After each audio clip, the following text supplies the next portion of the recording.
예수께서 무리를 보시고 산에 올라가 앉으시니 제자들이 나아온지라 입을 열어 가르쳐 이르시되 심령이 가난한 자는 복이 있나니 천국이 그들의 것이며 애통하는 자는 복이 있나니 그들이 위로를 받을 것이며. 아멘. 계속해서 산상설교, 산상수훈이라고 하는 우리 후대가 계속해서 말씀을 들어서 은혜가 받을 수 있는 그러한 주님의 말씀을 우리가 계속해서 이제 두 번째 시간으로 보게 되고 있습니다. 애통한다 무엇일까요? 지난주에는 어떠한 제목을 여러분 들으셨습니까? 기억나십니까? 상상성의 심령이 가난한 자에 대해서 얘기를 나눴죠. 한 주간 심령이 가난하셨습니까? 심령이 가난하다는 것이 무엇이었습니까? 겸손하여 하나님 없이는 살 수 없습니다. 그네를 사모하고 사는 것이 심령이 가난하다라는 것이었죠. 그래서 누군가 푹 찔러도 내 성격이 들어오는 것이 아니라 하나님 도와주세요, 하나님 도와주세요 하고 믿음으로 고백하고 사는 것, 그것이 심령이 가난한 자의 모습이었습니다. 제가 1년 전, 벌써 1년이 넘었네요. 안산에 처음에 이제 지성전 목사로 갔을 때, 당시에 그 세월호 있던 어려움들이 있어서 그 후유증들이 계속 그곳에 남아 있었습니다. 가보니까 이 안산 지역들이 이 사람들이 아직도 패닉 상태에서 빠져나오지 못해서 이 4차선인대로 사람들이 경찰이 있음에도 불구하고 무단횡단을 막 하는 거예요. 경찰들도 잡지를 않는 겁니다. 통제를 안 하는 거예요. 왜 그러냐 그랬더니 이제 주변의 분들이 얘기하시기를 시민들이 좀 날카로워서 잘못 건드리면 큰 어려움들이 더 일어날 수 있기 때문에 그렇게 조심조심 서로에 대해서 하고 있다라는 이야기를 들은 적이 있습니다. 제가 그곳에 가서 한 일주일이 되었나요? 갑자기 이제 저녁에 그 지역을 잘 몰라서 이제 가다가 이제 길을 좀 돌게 되는데 4차선이었습니다. 버스가 딱 쓴 후에 그 뒤로 여성 한 분이 저녁이었는데 한 7시, 8시 정도 됐던 것 같습니다. 무단횡단을 하는 거예요. 간지 일주일밖에 안 돼서 길도 잘 모르는데 그냥 대로에서 사람이 설마 이 큰 도로에 차도 쌩쌩 다니는데 건너겠냐 싶었는데 여성 한 분이 그냥 무단횡단을 버스 뒤로 확 하니까 반대편으로 가던 제가 그분을 칠 뻔했습니다. 깜짝 놀라가지고 차를 그냥 급브레이크를 밟으면서 갓길로 세우고서는 아주 그냥, 저도 운전을 꽤 오래 하긴 했지만 그렇게 놀란 적이 없었습니다. 근데 여성분이 달려오셔서 죄송해요, 괜찮아요 라고 하시면서 제가 문을 열고 이상은 없냐고, 부딪히지 않았냐고, 괜찮다고, 죄송하다고 그러면서 유유히 가시는 모습을 본 적이 있습니다. 아무튼 이 가운데서 안산 그 지역에서 보는데 그 다음 주에, 그 다음 날이었던 것 같습니다. 라디오를 트는데 그런 얘기가 나오는 거예요. 이 세월호의 유가족들의 추도식이 있었고, 그 다음에 가족들에 대한, 믿는 아버님에 대한 이야기가 있었습니다. 그러면서 그 이후에 한 소식을 더 들려주더라고요. 무슨 소식이었냐면 이 세월호 때 살아남은 구조된 아이들이 심한 스트레스를 받고 있다는 것이었습니다. 왜냐하면 미안함감, 죄책감이 너무나도 심해서 그들이 이 통안의 시간을, 눈물을 흘리고 시간을 보내고 있다는 그러한 이야기였습니다. 그렇죠. 살아남은 자의 슬픔이 그런 모습이었을 것입니다. 내가 잘 돼도 누군가 내 주변에 있는 사람들의 아픔을 동참하지 못하는 그 아픔, 어떻게 그 위로를 할 수 있겠습니까? 누군가의 말이 들릴 수 있을까요? 오직 하나님만이 하실 수 있을 것 같습니다. 우리가 이 세상 살아가면서 깨닫게 되는 것은 무엇보다도 하나님의 위로가 필요한 존재라는 것입니다. 이 성경학자들은 이 팔복, 우리가 계속 보고 있는 이 산상수훈의 팔복을 천국으로 가는 사닥다리라고 이야기하고 있습니다. 그래서 이 팔복은 어떤 복이 있다, 어떤 복이 있다 이렇게 따로 생각할 것이 아니고 그러한 사람이 있다, 저런 사람이 있다라는 것이 아니라 오늘 얘기하는 것처럼 심령이 가난한 자, 이게 사다리 첫 번째, 천국으로 가는 첫 번째 사다리다. 그리고 두 번째 사다리는 오늘 본문에 나오는 애통하는 모습이 있는 자이다라고 설명하고 있습니다. 그러니까 우리가 애통한다고 해서 먼저 준비될 것이 아니라 무엇이 먼저 생각해 봐야 된다는 거예요? 심령이 나는 가난한가? 믿음 생활을 우리가 열심히 하면서 깨닫는 것은 우리의 영적인 우선순위와 질서가 정리되지 않으니까 자꾸 이것 했다 포기하고 저것 했다 포기하고, 또한 이것이 정리 안 되다 보니까 이것 같기도 하고 저것 같기도 하고, 이 말이 맞는데 저 말은 또 배치되는 것 같고, 그래서 신앙생활 하다 보면 혼동에 빠지는 경우가 있습니다. 그러기에 오늘 예수님께서는 우리에게 우리의 심령이 가난한 모습이 우리에게 회복되어야 되는 것을 외치시고, 그 심령이 가난하기 위해서는 무엇이 필요하다? 또한 애통이 필요하다라고 말씀하시는 것입니다. 오늘 성경의 배경은 이렇습니다. 1절 한번 같이 해볼까요? 같이 한번 읽어보겠습니다. 시작. 예수께서 무리를 보시고 산에 올라가 앉으시니 제자들이 나온지라. 예수님께서 계실 때 누가 나왔다고요? 무리들이 나오신 거예요. 그때 예수님은 그들을 보셨다라고 얘기하고 있습니다. 여기에 이 보셨다는 단어가요, 그냥 제가 여러분이 저를 그냥 쳐다보시 보는 것이 아니라 그분의 세세한 것을 알고 보는 모습을 얘기하고 있습니다. 어떤 것을 보셨을까요? 어떤 무리를 보셨을까요? 마태복음 4장 23절 25절까지의 말씀입니다. 같이 읽어볼까요? 시작. 예수께서 온 갈릴리에 두루 다니사 그들이 회당에서 가르치시며 천국 복음을 전파하시며 백성 중에 모든 병과 모든 약한 것을 고치시니 그의 소문이 온 수레아에 퍼진지라. 사람들이 모든 앓는 자 곧 각종 병에 걸려서 고통당하는 자, 귀신 들린 자, 간질하는 자, 중풍병자들을 데려오니 그들을 고치시더라. 갈릴리와 데가볼리와 예루살렘과 유대와 요단강 건너편에서 수많은 무리가 따르니라. 예수님께서 말씀을 하실 때 같이 따라온 무리들이 어떤 상태였다는 거예요? 오늘 본문에 보니까, 말씀 읽은 거에 보니까 아픈 자들, 귀신 들린 자들, 심령이 힘든 자들이 찾아오신 거예요. 그때 예수님께서 그들의 마음을, 환경을 깊이 아시고 라고 말씀하고 있습니다. 목회자도 설교를 할 때는요, 그냥 일반적인 설교를 하는 것이 아니라 성도들의 세세한 마음을 알기에, 그래서 아무 교회 나가서 설교를 듣는 것보다는 자기가 속한 영적인 부모가 말씀을 증거하시는 곳에 말씀을 들을 때 그 말씀이 더 은혜가 되고 나의 사정을 알기 때문에 그 말씀을 통해 더 은혜 받는 것 같습니다. 오늘 성경에서는 또한 이후에 예수님께서 어디에 오르사? 산에 올라가 앉으사라고 표현하고 있습니다. 왜? 그냥 예수님께서 말씀을 증거하시매 라고 얘기하면 되는데 왜 이런 단어가 나왔을까요? 바로 이 당시 랍비들이 큰 공식적인 행사를 시작할 때 하는 행동의 관용적인 표현이었습니다. 그래서 산에 올라가 앉으셨다, 어떤 회당에 가서 앉아서라는 표현을 쓴다면 공식적인 행사를 의미하는 거죠. 즉 예수님께서 공생의 말씀이, 사역이 어느 때부터 시작했다는 거예요? 지금 여러분이 듣고 있는 이 팔복 산상에서 설교하실 때부터 공식적인 사역이 시작되었다는 것을 의미하고 있습니다. 그래서 예수님께서 2절 뭐라고 말씀하십니까? 2절 같이 한번 보겠습니다. 같이 읽습니다. 시작. 입을 열어 가르쳐 이르시되. 새로운 율법을 가르치기 시작하시는 겁니다. 왜요? 이 당시에 유대를 지배했던 나라가 어떤 나라였습니까? 로마였습니다. 로마. 여러분 잘 알다시피 검투사들, 글래디에이터라든지 검투사들이 있고 힘을 우상시했던 나라 로마가 이 유대를 이스라엘을 지배하고 있으니까 이스라엘 사람들의 생각들은 무엇으로 되어 있을까요? 강한 사람들이 약한 사람을 지배한다.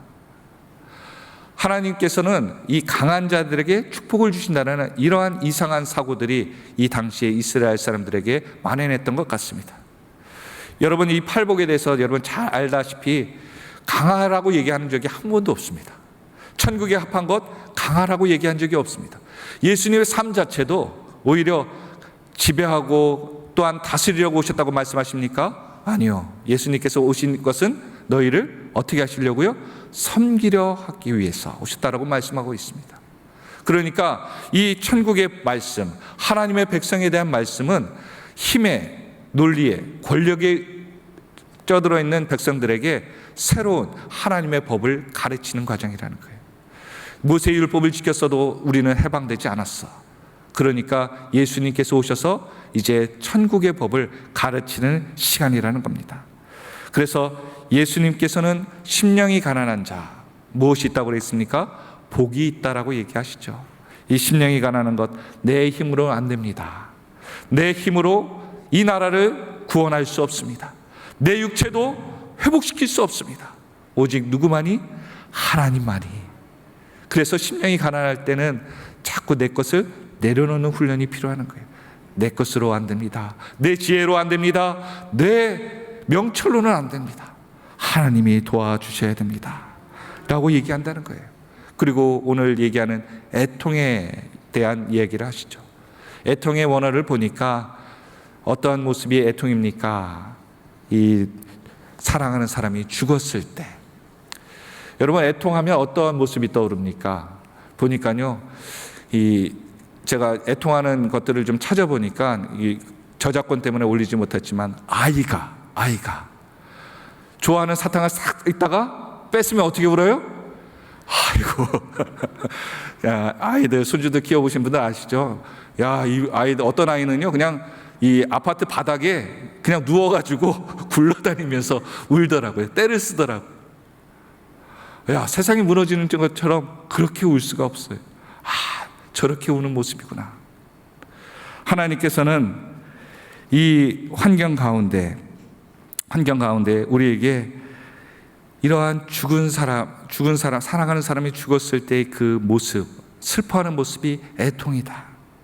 또한 가까운 이가 배신했을 때, 자신을 배신했을 때 그 안타까움에 속절없는 헛웃음을 내며 애타하는 모습이 애통이다라고 얘기하고 있습니다. 그래서 성경에 보니까는 이 사랑하고 사랑했던 요셉이 죽었다는 모습을 아버지 야곱에게 전했을 때 야곱이 옷을 찢으며 애통했다라는 표현을 쓰죠. 그렇습니다. 여기 예수님께서는 이 애통을 특별한 의미로 사용하고 있습니다. 무엇이냐면 우리에게 마땅히 있어야 될 것이 없는 것을 내가 발견했을 때, 또한 없어야 되는 것이 너무 내 안에 많아서 무엇이겠습니까? 죄된 것, 나의 욕심들, 나를 너무나도 사랑하는 것이 너무나도 꽉 차서 주님에 대해서 이것을 제거하고 싶은데 제거할 수 없는 그 안타까운 모습, 안타까움에 몸부림을 애통이라고 표현하고 있습니다.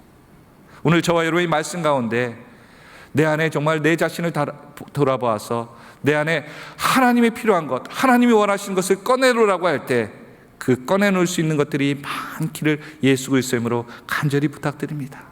그런데 꺼내놓을 곳이 없다면 내 영혼은 애통해야 된다는 거예요. 애통해야 된다는 거예요. 그렇다면 왜 애통해야 되는가? 이 시간 한번 세 가지로 보기를 원합니다. 첫 번째로요, 같이 한번 읽어볼까요? 시작. 인생의 깊이를 깨닫기 위해서. 애통이 모르는 사람은 사실 인생이 무엇인지 또 이웃이 무엇인지를 잘 모른다라고 얘기할 수 있습니다. 알아도 이 애통해 보지 않은 사람들은 이론적이고 추측만 할 뿐입니다. 깨닫고 감정이 같이 움직여야지만이 이 애통은 경험함과 같은 자의 효과를 발휘할 수 있습니다. 이 시기 정말 어려운 시기잖아요. 여러분은 어떠한 애통함이 있습니까? 바로 하나님의 은혜가 아니면 살아갈 수 없고, 또한 이 사람 때문에, 이 나라 때문에 원망과 탓을 하는 부정적인 삶을 살 수밖에 없지만 하나님의 은혜 때문에 오늘도 감사하며 살아갈 수 있게 된 것이다 라고 하는 것이 우리가 깨닫는 것입니다. 부자와 거지 나사로 이야기 여러분 잘 아시죠? 부자와 거지 나사로, 그들이 모두 죽었을 때, 살아있을 때는 그렇게 그가 처한 환경 가운데 살았지만 죽었을 때 이렇게 얘기합니다. 부자야, 하나님께서 부자야, 너는 이 땅에 살 때 너무나도 호의호식하며 즐겁게 살았으니까 이제 그만 이곳에서는 고통을 받아라. 그러나 거지 나사로에게는 뭐라고 얘기했습니까? 네가 얼마나 그 땅에서 걸식하며 울었고 얼마나 고통당했느냐, 이제 내 품에서 위로를 받아라. 오늘 저와 여러분의 삶 가운데도 하나님께서 이 땅에서 우리가 어떻게 살아가고 있는지에 대해서 다시 한번 돌아보기를 원하시는 것 같습니다. 코로나 때문에 내가 할 수 없다고요? 내가 할 게 없다고요? 그러나 찾아보면, 우리 애통하는 심령으로 우리 자신을 돌아보면 우리의 환경들이, 우리가 하나님 앞에 기도할 것이 너무나도 많다는 것 깨닫게 됩니다. 그래서 정금같이 나오기 위해서는 어려운 불순물을 걷어내기 위해서 용광로의 뜨거운 열을 감당해야 되는 것처럼 우리 인생 가운데도 불순물을 걷어내기 위한 과정이 지금의 과정이 아닌가를 돌아보게 되죠. 아까 오케스트라 계셨죠? 팀들이 음악하시는 분들, 예술하시는 분들이요, 음악을 잘, 기교를 부리거나 노래를 잘 부른다고 해서 우리 유명한 그 스승분들이 다 좋아하진 않더라고요. 우리가 보기에는 멋지게 연주하는 분들이 최고다라고 얘기하지만 그분들이 얘기할 때 뭐라고 얘기합니까? 완벽하게 연주를 해도 뭐가 없어요? 필이 느껴지지 않아. 죄송합니다. 발음이 엉망이라서. 영혼이 느껴지지 않아. 그런 얘기를 하시더라고요. 진짜 그런지 잘 모르겠지만 음악을 하시는 분들이 기계와 같이 열심히 연주하는 것이 중요한 것이 아니라 그것을 뛰어넘어서 이제는 자신의 색깔을, 자신의 무엇인가를 그 음악 속에, 자신의 예술 속에 승화시켜야지만이 진정한 예술가의 음악가가 될 수 있다라고 얘기들 하시더라고요. 오늘 우리 신앙도 마찬가지입니다. 이전에는 신앙생활을 시키는 대로 왔습니다. 그리고 또한 그것이 다인 줄 알았어요. 그런데 어느 순간인가 이제 우리 자신에게 그 믿음을 보이라고 얘기하시는 거예요. 그 믿음이 보이는 것 가운데 오늘 필요한 모습이 어떤 모습이에요? 애통이라는 거예요. 신앙생활하면서 나는 얼마나 애통하며 하나님 앞에 기도했습니까? 그것이 천국에 들어가는 천국 백성의 기준이고 척도라는 거예요. 내가 즐거워하고 행복할 수 있지만 오늘 주님은 천국에 필요한 자가 어떠한 사람을 찾는다는 거예요? 애통하는 자를 찾고 계신다는 거예요. 우리는 환경적으로 어렵고 슬퍼하면 그것이 복이라고 생각하지는 않습니다. 그러나 형통의 복도 복이지만 더 깊은 복은 애통하는 자에게 주어진 줄 믿으시길 바랍니다. 토마스 왓슨은 눈물 골짜기로 지나지 않고서는 누구도 천국에 이를 수 없다라고 얘기했습니다. 그래서 시편 84편 5절과 6절은 이렇게 말씀하십니다. 같이 한번 읽어볼까요? 시작.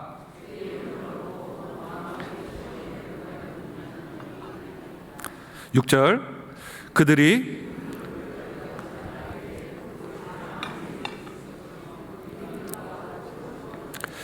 6절 그대로 띄워주시기 바랍니다. 여러분, 골짜기는 위에 있어요? 아래에 있어요? 아래에 있습니다. 그러니까 내 인생의 험한 밑바닥을 헤맬 때 그곳에 무엇이 있다는 거예요? 샘이 있다는 거예요. 그렇습니다. 우리가 내려가는 것 같고 피해보는 것 같고 손해보는 것 같지만 예수님을 믿음을 지키기 위해서 내가 핍박당하는 인생 같지만 누군가에 의해서 저울질 당하는 인생 같지만 그곳에는 어떠한 샘이 있는 거예요? 하나님의 은혜의 샘이 있는 줄 믿으시길 바랍니다. 그렇습니다. 그래서 그곳에서 흘리는 눈물 하나님이 기억하신다는 거예요.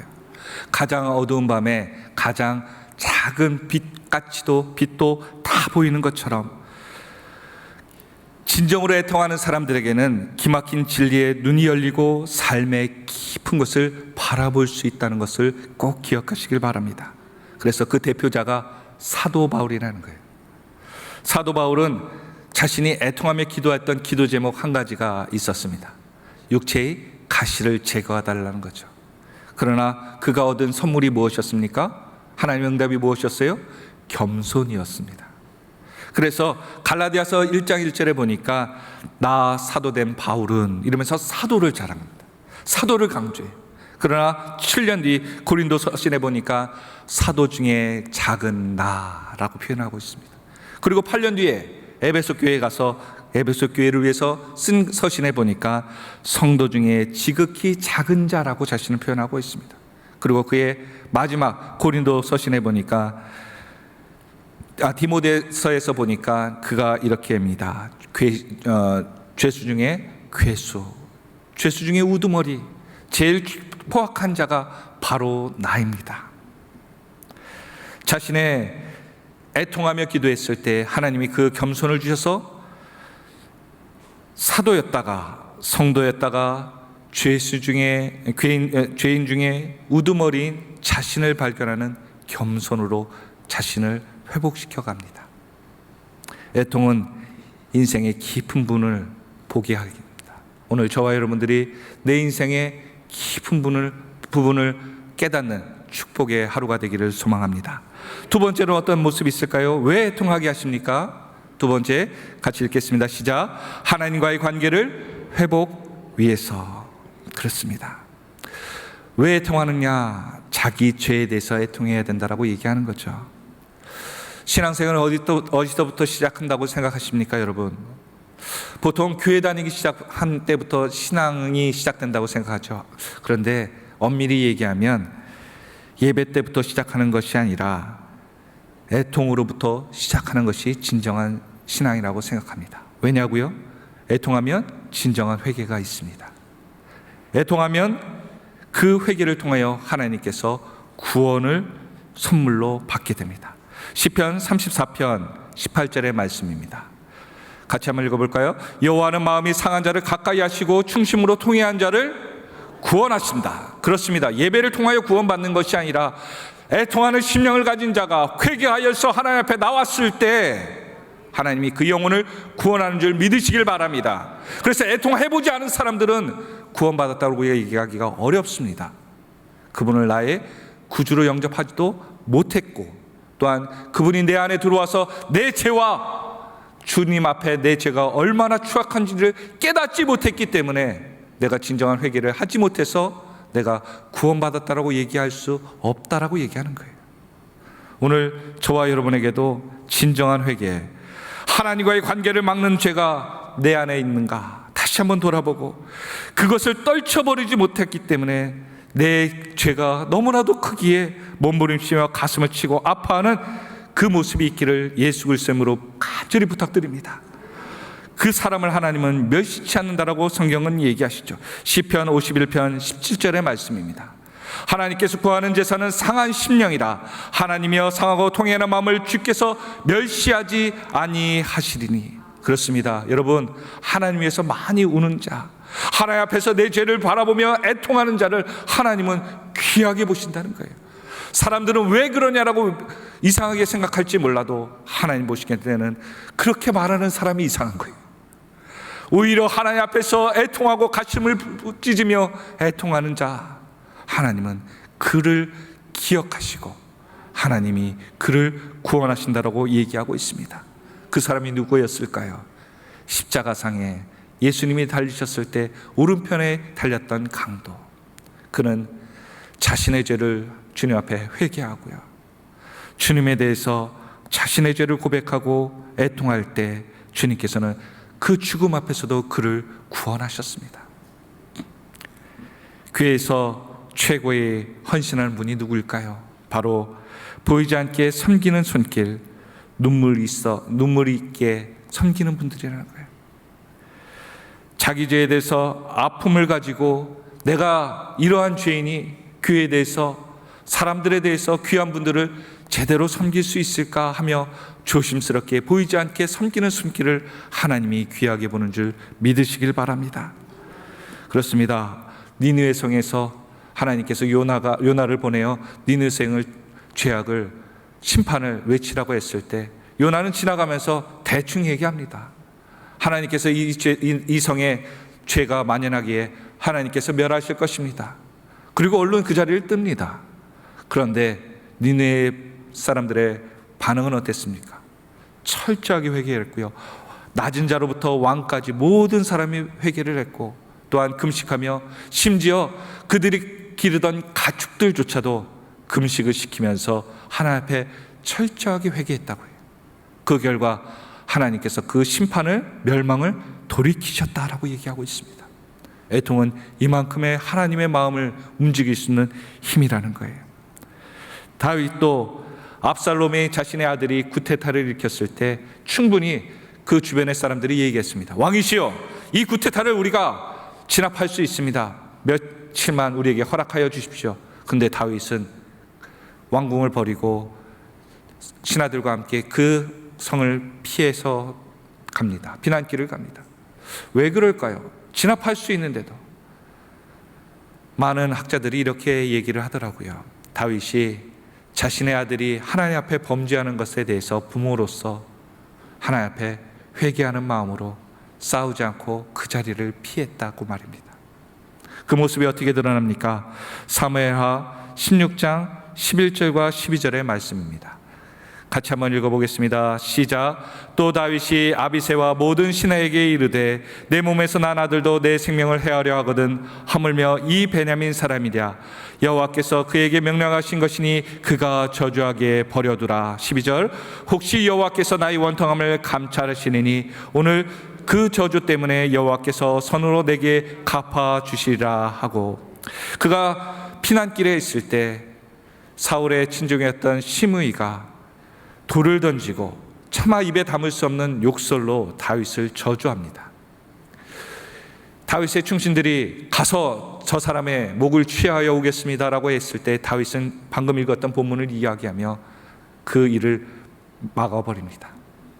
그리고 자신의 어려움을 애통으로 승화시키고 그 소원을 누구에게 맡긴다는 거예요? 하나님께 간구하는 모습으로 이야기합니다. 그렇습니다. 이후에 하나님은 이것에 대해서 철저하게 시므이에 대해서 보답을 하시죠. 애통하면 끝나는 것이 아니라 하나님께서는 회복과 생명과 또한 부흥을 허락하는 줄 믿으시길 바랍니다. 애통하고 끝나는 것이 아닙니다.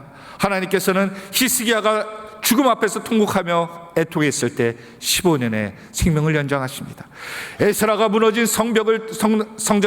성벽터에서 성전을 바라보며 애통했을 때 하나님께서는 성전 재건을 할 수 있는 기회로 삼아 주십니다. 또한 베드로가 닭구름 가운데 애통했을 때 하나님은 그것을 보시고 그에게 찾아오셔서 그에게 회복할 기회를 허락하여 주십니다. 하나는 어떻습니까? 그의 절망 속에 하나님 앞에 애통했을 때 그는 사무엘이라는 위대한 선지자의 자녀를 얻게 됩니다. 나인성의 과부도 그의 자녀 유일한 독자가 죽었을 때 예수님의 무리를, 생명의 무리를 만나니까 율법 가운데 관해 죽은 자 가운데 손을 대는 부정한 일을 하면 안 된다고 했을 때 예수님은 그들의 애통함을 보시고 관에 손을 대어 그의 생명을 살리는 기적을 일으켜 주십니다. 오늘 우리 자신의 애통함, 그것에 하나님이 반응하셔서 우리의 모든 것들을 회복시키시고 또한 부흥시키는 축복의 주인공들이 다 되시기를 예수 그리스도의 이름으로 축원드립니다. 마지막으로 세 번째입니다. 마지막으로 목회자가 얘기할 때는 짧아지는 게 아니라 길어지더라고요. 마지막입니다. 자, 같이 한번 읽어볼까요? 시작. 함께 이길 힘을 주시기 때문에 애통하라고 하신다. 함께 이길 힘을 주시기 때문에. 소금은 어떻게 맛을 내죠? 우리가 세상의 소금이라고 말씀하시는데 소금은 어떻게 맛을 냅니까? 자신을 물에 녹일 때, 세상에 없어질 때, 자신을 포기하고 자신을 세상에 위해서 드려질 때 그 맛을 내라고 우리를 정의하셨습니다. 애통은 바로 나의 애통을, 나의 문제를 넘어서 이제는 이웃을 향한 애통이 될 때 하나님께서는 그 믿음의 깊이가 더해진다라고 얘기하고 있습니다. 그저 슬퍼하는 것으로 끝나는 것이 아니라 그와 함께하는 이야기 말입니다. 성경에서 예수님께서 웃었다는 이야기가 있을까요? 없을까요? 물어본 제가 죄송합니다. 다 영상으로 들으시는 줄 알았어요. 성경에 보니까 예수님께서 웃었다는 얘기가 없더라고요. 그런데 애통하시고 우셨다는 얘기가 3번이 나오더라고요. 어떤 것이 있죠? 여러분 기억나시는 것처럼 나사로가 죽은 무덤을 보시고 애통하시고 우셨다. 또 예루살렘의 멸망을 보시고 미리 보시고 우셨다. 그리고 겟세마네 동산에서 피땀 흘리면서 피와 같은 그 땀에 물과 같이 흐르는 그 모습으로서 그분이 애통하셨다. 애통하는 자에게 하나님은 어떻게 하신다고 말씀하십니까? 위로를 주신다라고 말씀하십니다. 위로를 영어로 컴포트라고 얘기하더라고요. 의미가 라틴어에서 유래했는데 힘을 준다라는 의미가 있다고 합니다. 애통하는 사람에게 하나님께서 무엇을 주신다는 거예요? 힘을 주신다. 슬픔을 이길 수 있는 힘을 주시고요, 죄를 이길 수 있는 힘을 주시고, 또한 남을 도울 수 있는 힘을 주시고, 또한 애통하는 자에게 환난과 고난과 역경을 이길 수 있는 힘을 주시겠다. 오늘 저와 여러분에게 무엇이 필요합니까? 이길 수 있는 힘은 애통으로부터 나온다는 거예요. 하나님의 위로가 아니면 죄에서 결코 승리할 수 없다는 것을 다시 한번 깨닫고 하나님 앞에 엎드리는 저와 여러분이 되었으면 좋겠습니다. 또한 이 위로란 단어에 보니까, 이 위로의 단어에 보니까 파라클레스, 곁으로 와서 부른다라는 의미가 있습니다. 즉 누가 우리를 부르실까요? 하나님이 불러주시는 거예요. 왜 하나님이 우리를 불렀어요? 하나님의 일에, 위대한 일에 동참하라고. 여러분, 교회에 오셔서 믿음 생활한다는 것이 무엇입니까? 예배드리고 끝나는 것이 믿음 생활이 다가 아니고요, 내가 받은 은혜를 누군가에게 베푸는 것, 섬기는 것. 그래서 교회는 그것을 무엇이라고 얘기합니까? 봉사라고 얘기하고 있습니다. 봉사하면 은혜를 받기 위해서 하는 것이 아니고요, 받은 은혜가 감사해서. 그래서 교회에서 보이게 보이지 않게 섬기는 분들을 보면 대단한 것이, 저분이 얼마나 큰 은혜를 받았기에, 그분이 얼마나 큰 복을 받았기에 저렇게 하나님 앞에 섬기는가, 그 대단함이 느껴지더라고요. 오늘 어떻게 하나님께서 가까이 불러주십니까? 여러분, 야곱은요, 자신이 위기 때마다 자신의 지혜와 경험과 자신의 판단을 의지했습니다. 그런데 우리가 잘 알죠? 야곱 씨를 만나면은 천국에서 물어볼 거예요. 왜 이렇게 잔머리 굴렸어요? 물어볼 수 있을 겁니다. 그런데 야곱도 그럴 거예요. 너도 만만치 않아. 저한테도 그렇게 얘기하실 거예요. 우리 인생 살면서 경험을 참 의지 많이 하고요, 인생의 가치관, 기준을 의지하고 삽니다. 그런데 대부분 돌아보면 우리는 이렇게 얘기해요. 내가 다시 한번 인생을 산다면 이렇게는 하지 않을 거야. 학생들이 된다면 좀 더 열심히 공부해야지. 좀 더 젊었을 때 운동을 하고 좀 더 부지런히 돈을 벌었을 거야. 이러한 생각을 할 것입니다.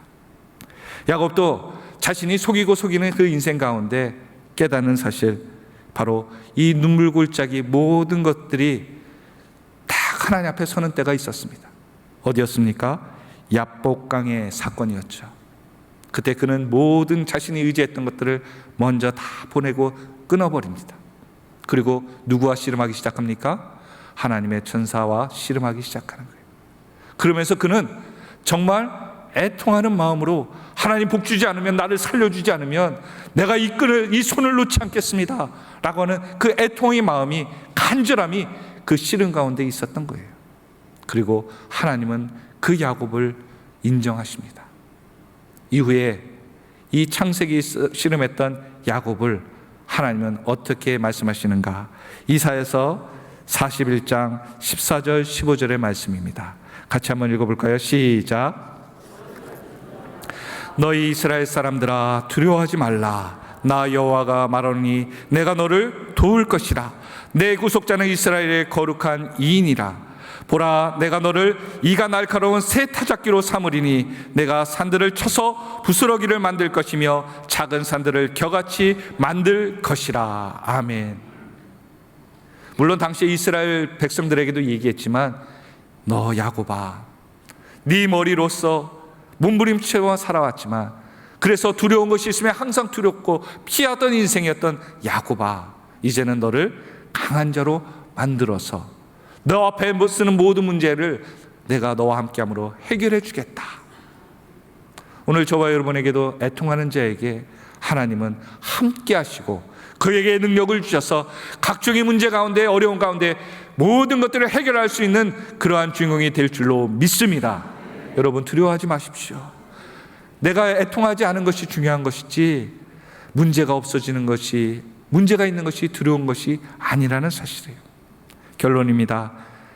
애통할 수 있는 사람은 영적으로 죽은 자일까요? 살아있는 자일까요? 살아있는 자라.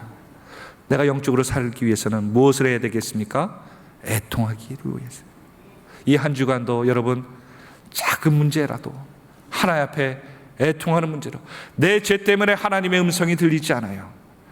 내가 하나님 앞에 결단하지 않았기 때문에 이러한 어려움 가운데 있어요. 내 문제까지도 하나님 앞에 드러나.